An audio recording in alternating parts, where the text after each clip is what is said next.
మంచి మాట. ఏ మాట?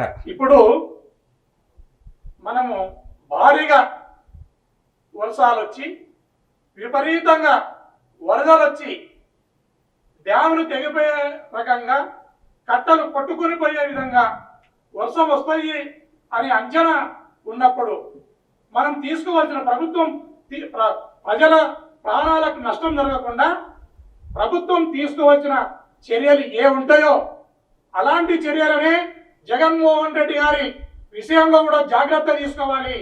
ఆయన అంటేనే జనం వస్తారనేది ఈ ప్రభుత్వానికి తెలుసు. ఆ తెలిసినప్పుడు ఖచ్చితంగా మీరు ఏమన్నా పోల్చారా సార్?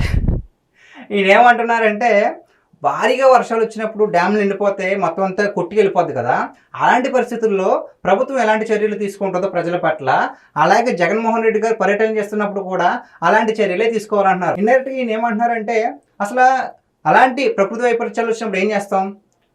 బాగా వరదలు వచ్చినప్పుడు ఆ చుట్టుపక్కల ఉన్న ప్రాంతంలో ఉన్న ప్రజలందరినీ తరలించేసి వేరే సేఫ్ జోన్లు పెట్టి వాళ్ళకి కావాల్సిన తిండి ఆహారం అంతా ఇచ్చిన తర్వాత మళ్ళీ పరిస్థితులన్నీ చక్కబడ్డాయి తర్వాతే వాళ్ళని అక్కడ పంపుతారు. ఇక్కడేమంటున్నారంటే అప్పుడే అయితే స్పందిస్తాం, ఎప్పుడు కూడా అలాగే స్పందించాలంటున్నారు. అంటే జగన్మోహన్ రెడ్డి గారు ఎక్కడికి వెళ్ళినా సరే ఆ ఊర్లో మనుషుల్ని ఖాళీ చేయించాలి.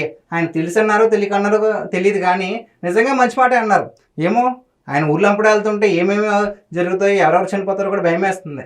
సో నేను ఫైనల్గా చెప్పేది ఏంటంటే, గోరంట్ల మాధవ్ గారు జగన్మోహన్ రెడ్డి గారు వెళ్ళేది ఏదో యుద్ధానికి కాదు, ఏదో దేశ సంరక్షణ కోసం కాదు, ఇద్దరు ఖైదీలను పరామర్శించడానికి వెళ్తున్నారు. కాబట్టి ఆయనకి బందోబస్తు అవసరం లేదు.